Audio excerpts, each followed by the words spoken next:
नमस्कार दोस्तों, REET exam SR group में आप सभी का स्वागत है। तो मित्रों, आज देखने वाले हैं आपके कक्षा 6 सामाजिक विज्ञान विषय का, जिसमें भूगोल के टॉपिक चल रहे थे। अपने 4 लेसन कंप्लीट कर लिए हैं और 5वां लेसन आपका आज रहेगा मानचित्र। इसको देखने वाले हैं। टॉपिक को शुरू करने से पहले मित्रों, जिसने भी हमारे चैनल को सब्सक्राइब नहीं किया है प्लीज़ सब्सक्राइब कर लें, जिससे आने वाले प्रत्येक वीडियो के नोटिफिकेशन आपको लगातार मिलते रहें।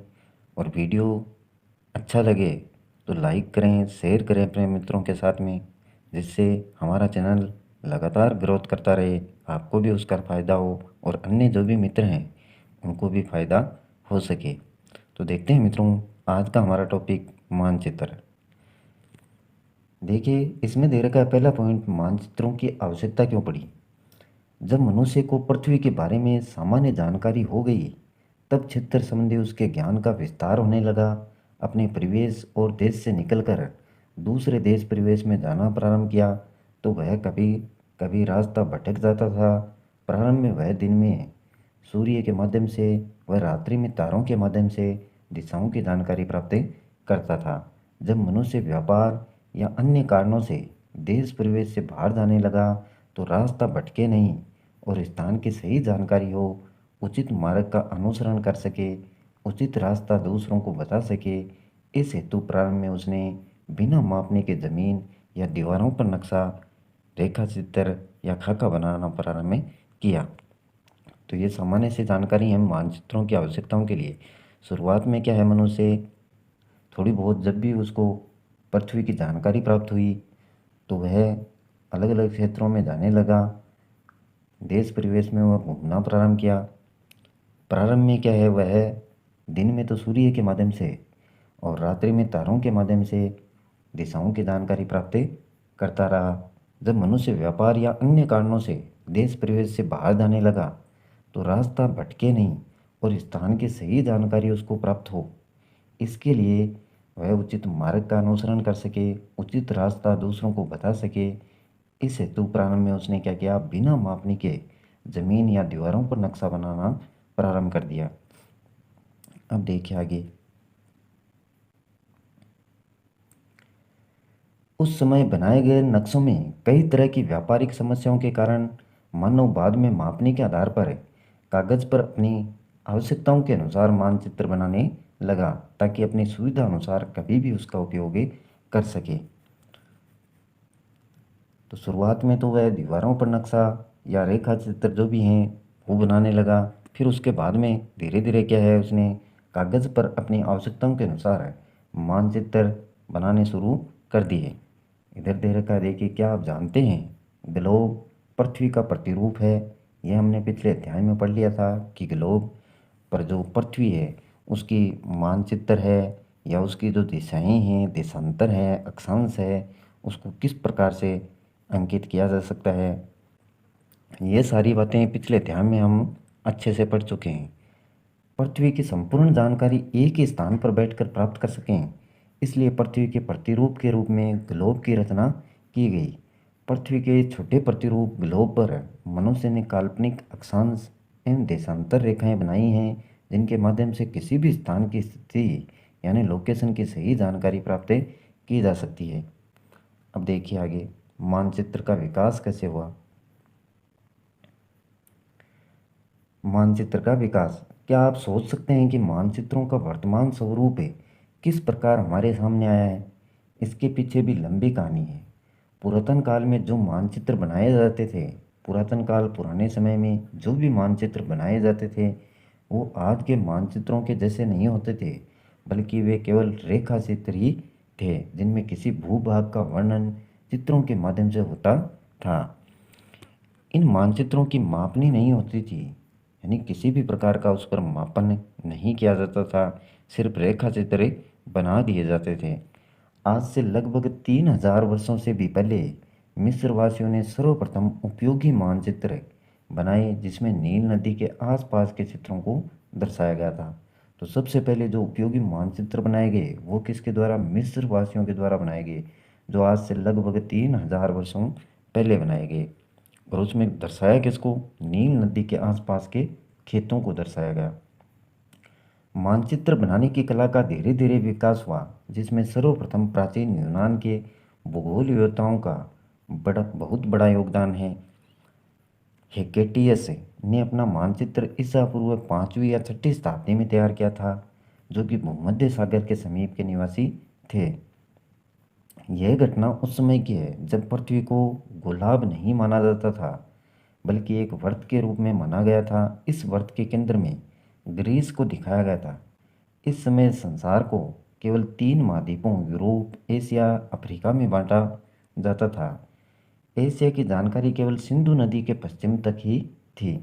तो ये शुरुआती बातें हैं। उस समय मानचित्र बनाने की कला का धीरे धीरे विकास हुआ।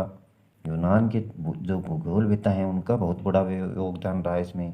हेक्टेस हेक हेकेटियस है एक, जिसने क्या किया, 5वीं और 6वीं शताब्दी में मानचित्र तैयार किया।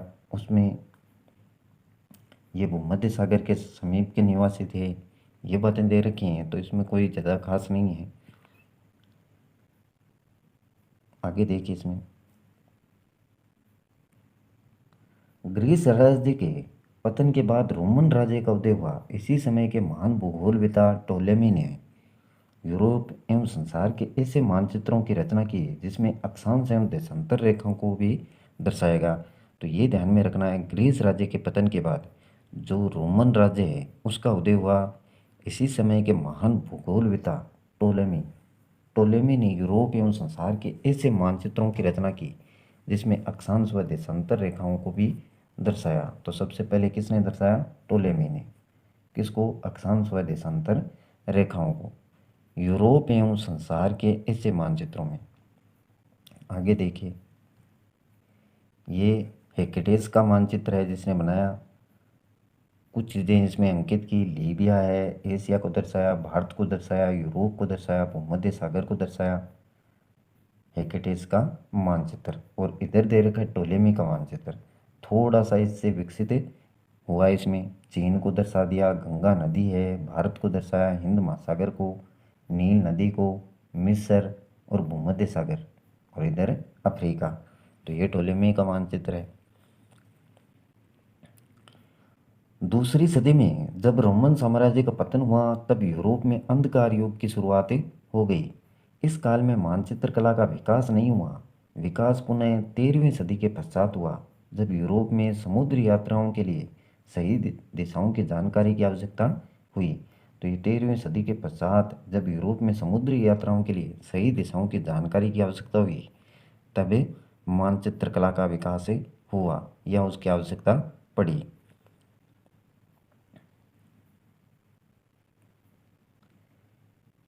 इसी समय प्रथम ग्लोब का भी निर्माण हुआ।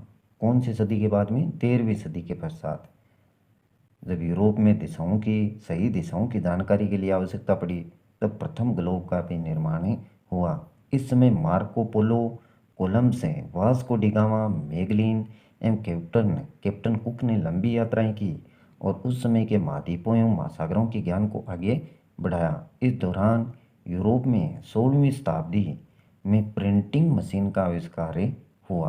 तो ये याद रखें मित्रों, प्रिंटिंग मशीन का आविष्कार कब हुआ? 16वीं शताब्दी में हुआ। कहाँ पर हुआ? यूरोप में। तो ये याद रखें, ये इम्पोर्टेंट है आपके लिए। और प्रथम ग्लोब का निर्माण कब हुआ? तो ये भी ध्यान में रखें, 13वीं सदी के पश्चात। आगे देखिए, और मानचित्रों का निर्माण आसान हो गया। अब प्रिंटिंग मशीन का आविष्कार कर लिया तो जो भी मानचित्र हैं उनको आसानी से छापा जा सकता है, यह आपको पता है। तो मानचित्र का निर्माण क्या हो गया? आसान हो गया। इस प्रकार समुद्री यात्राओं के कारण मानचित्र कला का विकास हुआ। ये देखिए, क्या आप जानते हैं, नई दुनिया यानी जिसको अमेरिका की खोज कोलंबस ने 1492 ईस्वी में की। नई दुनिया की खोज किसने की? कोलंबस ने की। कब की? 1492 ईस्वी में की। यूरोप से भारत तक के समुद्री मार्ग की खोज वास्को डिगामा ने की। यूरोप से भारत तक के समुद्री मार्ग की खोज किसने की? तो वास्को डिगामा ने। या वास्को डिगामा ने यूरोप से किस देश तक के समुद्री मार्ग की खोज की? तो भारत देश। कैसे भी क्वेश्चन बनाया जा सकता है मित्रों। वे 1498 में भारत के केरल राज्य के कालीकट पहुँचे थे। कब पहुँचे? 1498 में भारत के केरल राज्य के कालीकट पहुँचे थे। कौन? Vasco D gamma. तो ये कॉलम इम्पोर्टेंट था आपके लिए। प्रिंटिंग मशीन का आविष्कार कब हुआ? 16वीं शताब्दी में। किसके किसके द्वारा? यूरोप के द्वारा। ये भी याद रखें। प्रथम ग्लोब का निर्माण कौन से सदी के पश्चात हुआ? 13वीं सदी के पश्चात। तो ये मुख्य पॉइंट हैं इसमें, इनको ध्यान रखें। और ये कॉलम और ये किसका? ग्लोब का, प्रथम ग्लोब का निर्माण। अब आगे देखिए मानचित्रों की विशेषताएं। जो भी इम्पोर्टेंट फैक्ट्स हैं उनको ध्यान से देख लीजिए, बाकी तो पढ़ना ही है इसको। मानचित्र की विशेषताएं। मानचित्र में दूरी, दिशा, आकार एवं आकृति को समतल सतह पर प्रदर्शित किया जा सकता है। दूरी हो, जैसे दो दो देश हैं, भारत हो गया, श्रीलंका हो गया, उनके बीच की दूरी है, या राज्यों से राज्यों के बीच की दूरी है, वो कितनी है। दिशा, कौन सी दिशा में कौन सा राज्य है, ठीक है ना, तो दिशा के बारे में जानकारी है। आकार, कौन से राज्य का कैसा आकार है, कौन से देश का कैसा आकार है, हिंद महासागर का किस प्रकार का आकार है। और आकृति, आकृति उनकी चपटी है, गोल है, कैसी आकृति है। तो ये सारी जानकारी किस में इंगित कर सकते हैं? मानचित्र में। मानचित्र पर किन्हीं दो स्थानों के मध्य दूरी का पता लगाना आसान होता है। दूरी के साथ साथ मानचित्र पर किसी स्थान विशेष की दिशा भी ज्ञात की जा सकती है। मानचित्र पर उत्तर दिशा एक तीर के द्वारा तथा एन लिखकर इंगित की जाती है। उत्तर दिशा, जैसे ये मानचित्र है आपका, जैसा भी हो बनाओ, तो ये जो ऊपर की तरफ दिशा है इसको उत्तर दिशा, इधर पूर्व, और नीचे की तरफ दक्षिण, और इधर पश्चिम। तो उत्तर की जगह क्या लिख दिया गया? एन। एन का मतलब नॉर्थ या उत्तर। तीर का ऊपरी सिरा उत्तर दिशा को तथा इसका विपरीत सिरा दक्षिण दिशा को इंगित करता है। जैसे ये तीर है तो ऊपरी सिरा तो उत्तर दिशा को, और इसका ये विपरीत सिरा ये दक्षिण दिशा को इंगित करता है। मानचित्र पृथ्वी के एक भाग को छोटे आकार में प्रदर्शित करता है। मानचित्र निर्माण में पैमाने का उपयोग किया जाता है। पैमाने का, जैसे 1 सेंटीमीटर बराबर 1 मीटर मान लिया जाए, कितना भी मान सकते हैं, पैमाने में माना जाता है। मानचित्रों में रूढ़ चिन्हों का उपयोग किया जाता है। रूढ़ यानी पुराने पुराने चिन्हों का उपयोग किया जाता है। तो देखिए रूढ़ चिन्ह कौन कौन से हैं, इनको भी देखने वाले हैं चैप्टर में। क्या आप जानते हैं मानचित्र पर दो स्थानों के मध्य की दूरी तथा उन्हीं दो स्थानों के मध्य धरातल पर वास्तविक दूरी के अनुपात को पैमाना या मापनी कहते हैं। किन्हीं दो स्थानों के मध्य की दूरी और उन्हीं दो स्थानों के मध्य धरातल पर वास्तविक दूरी के अनुपात को क्या कहते हैं? पैमाना या मापनी कहते हैं। एक तो वास्तविक दूरी हो, और एक अपने मानते हैं कि जैसे इतने से क्षेत्र में अपने इस दूरी को दर्शा दिया, तो इन दोनों के बीच में जो अनुपात है उसको ही क्या कहते हैं? पैमाना या मापनी कहते हैं। जैसे यदि धरातल पर दो स्थानों के मध्य दूरी 10 किलोमीटर है, ये 10 किलोमीटर की दूरी है, और मानचित्र पर इसे 1 सेंटीमीटर से दर्शाया गया है। मान लिया कि 1 सेंटीमीटर बराबर 10 किलोमीटर, 1 सेंटीमीटर बराबर 10 किलोमीटर। यहाँ पर 1 सेंटीमीटर लिख दिया, तो इसका मतलब क्या हुआ? मतलब हुआ कि 10 किलोमीटर। तो इसको दर्शाया जा सकता है छोटे रूप में। तो इस मानचित्र का पैमाना 1 सेंटीमीटर बराबर 10 किलोमीटर होगा। इसको ही क्या कहते हैं? पैमाना या मापनी कहा जाता है। आगे देखिए मित्रों, दिशा या कंपास। दिशा या कंपास, ये देखिए उत्तर दिशा है, ये दक्षिण दिशा, और यह आपकी पूर्व दिशा, ये पश्चिम दिशा। अब देखिए उत्तर और पूर्व के बीच की उत्तर पूर्वी दिशा, पूर्व और दक्षिण के बीच की दक्षिण पूर्वी दिशा, दक्षिण और पश्चिम के बीच की दक्षिण पश्चिम दिशा, पश्चिम से उत्तर की दिशा उत्तर पश्चिम दिशा। इस प्रकार से बनाया गया है दिशाओं के बारे में। दिशा ज्ञात करने के लिए जो यंत्र काम में लिया जाता है उसे दिशा सूचक यंत्र या दिक् सूचक यंत्र या कंपास भी कहा जाता है। तो ये मुख्य पॉइंट है, इसको याद कर लीजिएगा। दिशा ज्ञात करने के लिए जो यंत्र काम में लिया जाता है उसे क्या कहते हैं? दिशा सूचक यंत्र या दिक् सूचक यंत्र कहा जाता है। इस यंत्र में एक चुंबकीय सुई लगी होती है जो हमेशा उत्तर एवं दक्षिण दिशा को इंगित करती है या दिशा को बताती है। तो ये कंपास सुई होती है, इसमें एक डायल लगा रहता है जिस पर सुइयाँ होती हैं। ये क्या करती हैं, जैसे ये सुई है, जैसे ये सुई है, तो ये सुई हमेशा कौन सी दिशा को इंगित करती है, उत्तर व दक्षिण दिशा को हमेशा इंगित करती है। और इसमें क्या है, चुंबक लगी रहती है, चुंबक लगी रहती है। हम यह जानते हैं कि मुख्य रूप से चार दिशाएं होती हैं आपकी, एक उत्तर, पूर्व, दक्षिण और एक पश्चिम। इन चारों दिशाओं के मध्य पाई जाने वाली दिशाएं, तो ये डायग्राम में मैंने आपको पहले ही बता दिया, यही दे रखा है। ठीक है, आगे देखते हैं इसमें प्रमुख रूढ़ चिन्ह। रूट चिन्ह देखते हैं कौन कौन से हैं। जैसा कि हम जानते हैं कि पृथ्वी के किसी भाग को छोटे रूप में हम मानचित्र के द्वारा समतल पटल पर दर्शाते हैं। भूभाग की सभी विशेषताओं को दर्शाने हेतु मानचित्र के समतल पटल पर पर्याप्त स्थान नहीं होता है। इस हेतु विभिन्न विशेषताओं को दर्शाने के लिए विभिन्न रूढ़ चिन्हों या प्रतीक चिन्हों का प्रयोग किया जाता है। जैसे एक तो ये नदी को पूरी को दर्शाना पड़े, ठीक है ना, या कोई नगर है उसको पूरे को दर्शाना पड़े, उससे अच्छा क्या है, उसके लिए कोई संकेत या चिन्ह का प्रयोग किया जाए। और यही किया जाता था, जिससे छोटे रूप में भी उसको प्रदर्शित किया जा सके। प्रतीक चिन्ह मानचित्र पर कम स्थान में अधिक जानकारी प्रदान करते हैं। अंतर्राष्ट्रीय मान्यता के आधार पर सभी देशों में एक समान प्रतीक चिन्ह का उपयोग होता है। एक समान प्रतीक चिन्ह होने से यह लाभ है कि यदि किसी देश की भाषा हम नहीं जानते हैं, तब भी ऐसी स्थिति में हम इन प्रतीक चिन्हों के माध्यम से उस देश के मानचित्र का अध्ययन कर सकते हैं। कुछ परंपरागत रूढ़ चिन्हों की जानकारी अगले पृष्ठ पर दिए गए चित्र में दी गई है। रूढ़ चिन्हों की तरह ही विभिन्न रंगों का प्रयोग करके पृथ्वी के विभिन्न भूभागों को मानचित्र पर दर्शाया जाता है। ये रंग भी मानचित्र अध्ययन में महत्वपूर्ण भूमिका निभाते हैं। सामान्यतः नदी, नाले, समुद्र आदि जलाशयों को नीले रंग, पर्वतों को भूरे रंग, पठारों को पीले रंग और मैदानों को हरे रंग से दर्शाया जाता है। तो ये सामान्य सी जानकारियाँ हैं, इनको देख लेना एक बार। आगे देखिए मित्रों, इसमें ये रूट संकेत है मित्रों। जैसे रेलवे लाइन है आपकी तो इस प्रकार से दर्शाया जाएगा उसको, बड़ी लाइन है तो इस प्रकार से, मेट्रो लाइन है तो इस प्रकार से, और ये नीचे आपका रेलवे स्टेशन दिखा रखा है। सड़कें पक्की होंगी तो इस प्रकार से, और कच्ची हैं तो इस प्रकार से, ये सारे संकेत दे रखे हैं। अंतर्राष्ट्रीय सीमा इस प्रकार से दर्शाएंगे, एक देश, उसके बाद में थोड़ी बड़ी बिंदु, उसके बाद में देश, फिर थोड़ी बड़ी बिंदु, तो इसको अंतर्राष्ट्रीय सीमा।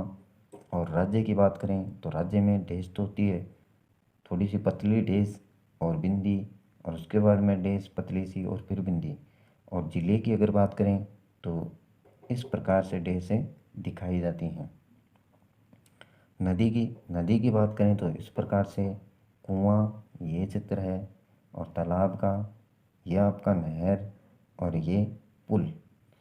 तो ये सारे संकेत हैं पुराने रूढ़िवादी। मंदिर हो गया, ये मस्जिद होगी, सॉरी ये गिरजाघर आपका, और ये मस्जिद, और ये आपकी छतरी। इधर देखिए ये पोस्ट ऑफिस, ये पोस्ट एवं टेलीग्राफ ऑफिस, और ये पुलिस स्टेशन। ये बस्ती का संकेत है, ये कब्रिस्तान का, और ये पेड़ और ये घास का। तो इस प्रकार से ये संकेतों के द्वारा मानचित्र पर दर्शाए जाते हैं, जिससे जगह ज़्यादा ना घेरे। नेक्स्ट देखो, रेखा चित्र, खाका तथा मानचित्र। रेखा चित्र देखो, जब आप किसी मित्र को पहली बार अपने घर बुलाते हैं तो उसे अपने घर का पता समझाने के लिए रेखाओं के माध्यम से कच्चा चित्र खींचते हैं, जिसमें कुछ मुख्य स्थानों को दर्शाते हैं। उसे ही क्या कहते हैं, रेखा चित्र कहते हैं। जैसे आप किसी मित्र को बता रहे हैं कि मेरा घर इस तरफ है, इस दिशा में बना हुआ है, यहाँ से आपको इस प्रकार से मुड़ना है, आगे जाओगे तो एक मंदिर आएगा, उस मंदिर के इस साइड में एक हॉस्पिटल आएगा, इस प्रकार का। तो ये सारे इस प्रकार से रेखा चित्रों के माध्यम से आपके घर तक उसको बुलाया जा सकता है। उसी प्रकार से ये रेखा चित्र मानचित्र में भी बनाए जाते हैं, रास्तों का पता लगाने के लिए। रेखा चित्र पैमाने के आधार पर नहीं बनाया जाता है, अतः रेखा चित्र में दूरियां एवं दिशाएं सही रूप में नहीं दर्शाई जाती हैं, जबकि मानचित्र में दूरियां एवं दिशाएं यथासंभव सही प्रदर्शित की जाती हैं। आओ करके देखें। ये कुछ है, रेखा चित्र बनाइए, ये काम की नहीं है आपकी। आगे देखिए, खाका। खाका किसे कहते हैं? किसी छोटे चित्र का बड़े पैमाने पर खींचा गया रेखा चित्र है, खाका कहलाता है। कोई छोटा चित्र है, मान लीजिए कम आबादी वाला है, और उसका बड़े पैमाने पर रेखा चित्र बनाया जाता है, तो उसको क्या कहते हैं? खाका बोला जाता है। क्षेत्र तो क्या छोटा है, लेकिन उसका बड़े पैमाने पर खींचा गया रेखा चित्र क्या है? खाका। खाके में उस क्षेत्र की अधिक जानकारी दर्शाई जाती है। इसे बनाने में अधिक समय नहीं लगता है। इस खाके का पैमाना 1 सेंटीमीटर बराबर 1 मीटर या इससे कुछ अधिक होता है। जैसे इसकी दूरी 1 मीटर है, तो जो खाका बनाया जाता है तो उसमें 1 सेंटीमीटर आप दर्शा सकते हैं, और पैमाना नीचे लिख सकते हैं कि 1 सेंटीमीटर बराबर 1 मीटर। तो ये जो दूरी है और ये दूरी दोनों क्या होंगी? समान होंगी। इस प्रकार से आप इसको दर्शा सकते हैं। इसका सीमित उपयोग होता है, उदाहरण के लिए आपके विद्यालय भवन का खाका बनाया जाए तो उसमें विभिन्न कमरों की स्थिति एवं उनकी लंबाई एवं चौड़ाई को भी दर्शाया जा सकता है या दर्शा सकते हैं आप। आगे देखिए, मानचित्र। मानचित्र यह एक बड़े चित्र को प्रदर्शित करता है जिसमें एक निश्चित पैमाने का उपयोग किया जाता है। मानचित्र दूरी, स्थिति, दिशा एवं वितरण दर्शाने हेतु उपयोग में लाया जाता है। मानचित्रों के प्रकार देखो कौन कौन से हैं, यह इम्पोर्टेंट है आपके लिए। एक तो भौतिक मानचित्र, राजनीतिक मानचित्र, विषयक मानचित्र और भू संपत्ति मानचित्र। तो इनको ध्यानपूर्वक देखिए मित्रों, ये इम्पोर्टेंट है। मानचित्र के कई प्रकार हो सकते हैं जिसमें कुछ प्रकार निम्नलिखित हैं। पहला आपका भौतिक मानचित्र। पृथ्वी की प्राकृतिक आकृतियों जैसे पर्वतों, पठारों, मैदानों, नदियों, महासागरों आदि को दर्शाने वाले मानचित्रों को क्या कहते हैं? भौतिक मानचित्र कहते हैं। वह मानचित्र जिसमें पर्वत भी हों, पठार भी हों, मैदान भी हों, नदियाँ भी हों और महासागर भी दर्शाए जाएं, तो उसको क्या कहेंगे आप? भौतिक मानचित्र। जो पृथ्वी या किसी भूभाग के भौतिक स्वरूप की जानकारी देते हों। तो भौतिक मानचित्र आपके समझ में आ गया होगा कि जिसमें पर्वत, पठार, मैदान, नदियाँ, महासागर ये सारे दर्शाए जाएं, तो उसको क्या कहेंगे? भौतिक मानचित्र कहेंगे। अब देखते हैं दूसरा, राजनीतिक मानचित्र। राजनीतिक मानचित्र में देखिए मित्रों, देश, राज्य, नगर, शहर तथा गांव और विश्व के विभिन्न देशों एवं राज्यों की सीमाओं को दर्शाने वाले मानचित्रों को राजनीतिक मानचित्र कहते हैं। जिसमें देश भी हो, मान लीजिए अलग अलग प्रकार के जितने भी देश हैं, राज्य, नगर, शहर और आपके गांव और विश्व के विभिन्न देशों एवं राज्यों की सीमाएं, तो इनको दर्शाने वाले मानचित्र को क्या कहेंगे? राजनीतिक मानचित्र। तो दो मानचित्र हो गए आपके, एक भौतिक मानचित्र, एक राजनीतिक मानचित्र। तो इनको अच्छे से याद कर लें आप। विषयक मानचित्र देखिए, जो मानचित्र किसी वस्तु विशेष की जानकारी प्रदान करते हैं उसे विषयक या थीमेटिक मानचित्र कहते हैं। तो ये नाम भी आ सकता है, विषयक मानचित्र भी कहते हैं, साथ में थीमेटिक, जिसमें किसी वस्तु विशेष की जानकारी प्रदान हो। वस्तु विशेष जैसे परिवहन, तापमान, वर्षण, वन, उद्योग, जनसंख्या, खनिज आदि सारों की वितरण की जानकारी को दर्शाने वाले मानचित्र को क्या कहते हैं? विषयक या थीमेटिक मानचित्र कहा जाता है। इसमें आपका परिवहन, जितने भी मोटर वाहन या रेलगाड़ियाँ चलती हैं वो रास्ते, तापमान कितना है सेंटीग्रेड में, फ़ारेनहाइट में, जिसमें भी दर्शाया जाता है। वर्षण, अत्यधिक वर्षा वाले क्षेत्रों को, वन, उद्योग, जनसंख्या, खनिज, तो ये सारे जिसमें भी आएंगे वो आपका कहलाएगा विषयक मानचित्र। नेक्स्ट देखिए, लास्ट दे रखा है इसमें भू संपत्ति मानचित्र। इसे के डिजिटल मानचित्र भी कहते हैं। तो ये नाम भी याद रखें, के डिजिटल मानचित्र या भू संपत्ति मानचित्र। और विषयक मानचित्र को क्या नाम दिया गया है? थीमेटिक। तो ये दोनों के नाम याद रखें। इन मानचित्रों में छोटे चित्रों को बड़ा और विस्तृत दिखाया जाता है। छोटे चित्र हैं उनको बड़ा दिखाया जाता है ताकि भूमि के उपयोग को जाना जा सके। यह मानचित्र साधारणतः पटवारी के पास में होते हैं। तो पटवारी जिन मानचित्रों का उपयोग करता है वो कौन से होते हैं? आपके भू संपत्ति मानचित्र, जिसमें गांव के खेतों का नक्शा या मानचित्र होता है। इनसे ये पता चलता है कि कौन सी ज़मीनें किसकी है। तो ये मानचित्रों के प्रकार हैं मित्रों, इनको ध्यान से पढ़ लेना आप। मानचित्रों का महत्व देखिए, क्या महत्व है इनका। पिछले अध्याय में आप ग्लोब एवं उसकी विशेषताओं के बारे में जान चुके हैं। ग्लोब को एक स्थान से दूसरे स्थान पर ले जाने में परेशानी होती है। इसके अतिरिक्त ग्लोब पर छोटे चित्रों जैसे शहर या गांव को दर्शाना क्या है, बहुत ही कठिन है। इस तरह की समस्याओं से छुटकारा पाने के लिए मानचित्र एक अच्छा माध्यम है। मानचित्र पृथ्वी का या उसके एक भाग का द्वि-आयामी चित्रण है। कौन सा? मानचित्र है। और ग्लोब क्या है आपका? त्रि-आयामी। मानचित्र ग्लोब की भांति पृथ्वी या किसी प्रदेश का प्रतिरूप नहीं है, क्योंकि त्रि-आयामी वस्तु को द्वि-आयामी सतह पर बनाते समय कुछ विकृतियां उत्पन्न हो जाती हैं। आकृति, आकार एवं दिशा में परिवर्तन आने की संभावनाएं रहती हैं। उदाहरण स्वरूप में ग्लोब पर विषुवत रेखा से ध्रुवों की तरफ बढ़ने पर अक्षांश रेखाओं की लंबाई क्या होती जाती है? कम होती जाती है। तो आपने ग्लोब पर देखा होगा, ये विषुवत रेखा आपकी, और इस पर जो अक्षांश रेखाएं खींची गई तो उनकी लंबाई लगातार क्या हो रही है? कम हो रही है। लेकिन अधिकतर मानचित्रों में उसी अनुपात में अक्षांश रेखाओं की लंबाई में कमी नहीं दर्शाई जाती है। इस कारण उच्च अक्षांश वाले देशों की आकृति एवं आकार में परिवर्तन आ जाता है।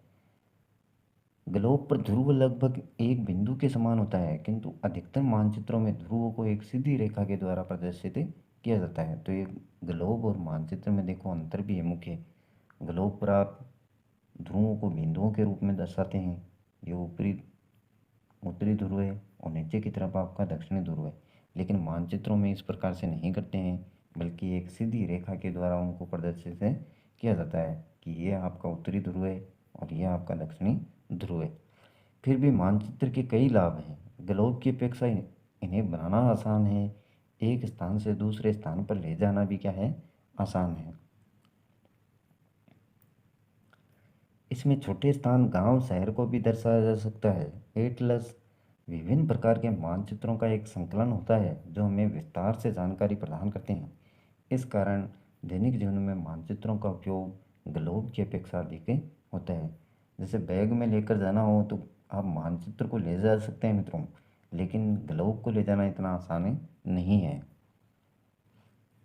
आगे देखिए, शब्दावली दे रखी है इसकी। ग्लोब, ग्लोब कहते किसे हैं? पृथ्वी का प्रतिरूप या मॉडल ही क्या है? ग्लोब कहलाता है। विषयक मानचित्र, किसी विशेष तथ्य की जानकारी का मानचित्र, विषयक मानचित्र। दिक्सूचक यंत्र, दिशा बताने वाला यंत्र क्या कहलाता है? दिक्सूचक यंत्र कहलाता है। रूढ़ चिन्ह, परंपरागत मान्यता वाले चिन्ह रूढ़ चिन्ह कहलाते हैं। भू संपत्ति या कैडेस्ट्रल, एक ही बात है मित्रों, भू संपत्ति या कैडेस्ट्रल। तो ये नाम याद रखें, कैडेस्ट्रल। अब देखिए इसके अभ्यास प्रश्न कौन कौन से हैं। पाठ सरल है, काफ़ी पढ़ने वाला है। सिर्फ कुछ मुख्य फैक्ट्स हैं, उनको हमने गहराई से देख लिया है। तो देखिए मित्रों, पहला क्वेश्चन दे रखा है, दिशा सूचक यंत्र की सुई हमेशा दर्शाती है। तो इसमें ध्यान देना मित्रों, ये आपकी बुक में दे रखा है इस प्रकार से, दिशा सूचक यंत्र की सुई हमेशा दर्शाती है। तो उत्तर दक्षिण दिशा होगा इसमें, उत्तर दक्षिण दिशा। इसमें ऑप्शन इस प्रकार से दे रखे हैं, तो देख लेना, इनको राइट कर लेना। राइट क्या होगा? उत्तर दक्षिण दिशा। दूसरा क्वेश्चन दे रखा है, वास्को डी गामा ने किस देश तक आने के लिए समुद्री मार्ग की खोज की? तो यूरोप से कहाँ तक आए थे? यूरोप से कहाँ तक आए थे? भारत तक। राइट आंसर क्या हो जाएगा इसमें? भारत हो जाएगा आपका। नेक्स्ट देखो, ग्लोब है, खालिस्तान का प्रतिरूप है। तो किसका प्रतिरूप है ग्लोब? पृथ्वी का। किसका? पृथ्वी का। पृथ्वी का प्रतिरूप है। वास्को डिगामा भारत के राज्य के कालीकट सन 1498 में पहुंचे थे। तो भारत के कौन से? केरल राज्य, केरल राज्य, केरल राज्य के कालीकट तट। और गह दे रखा है आपका, देखो, यूरोप में 16वीं सदी में मशीन का आविष्कार हुआ। कौन सी मशीन का आविष्कार हुआ? चैप्टर में आपने पढ़ा है अच्छे से। तो राइट आंसर क्या होगा इसका? Printing machine. Printing machine. Printing machine. 16वीं सदी में मशीन का आविष्कार हुआ। कौन सी मशीन का? प्रिंटिंग मशीन, जिससे आपके मानचित्र हैं उनको अच्छे से छापा जा सके। और गृह दे रखा है इसमें, भू संपत्ति मानचित्र है साधारणतः के पास होते हैं। भू संपत्ति मानचित्र किसके पास में होते हैं? पटवारी के पास में। अभी पढ़ा है, पटवारी के पास में। तो ये था मित्रों आज का चैप्टर मानचित्र। अच्छे से समझ में आया होगा। तो एक बार इसको वीडियो अगर आपको पसंद आए तो लाइक कर देना, अपने मित्रों के साथ में शेयर करना। और आपने चैनल को सब्सक्राइब नहीं किया है तो प्लीज़ सब्सक्राइब कर लें, जिससे आने वाले प्रत्येक वीडियो के नोटिफिकेशन आपको लगातार मिलते रहें। और पास में बेल आइकन है तो उसको भी दबा दें। आज के लिए बस इतना ही। कल फिर मिलते हैं एक नए टॉपिक के साथ। तब तक के लिए जय हिंद, जय भारत।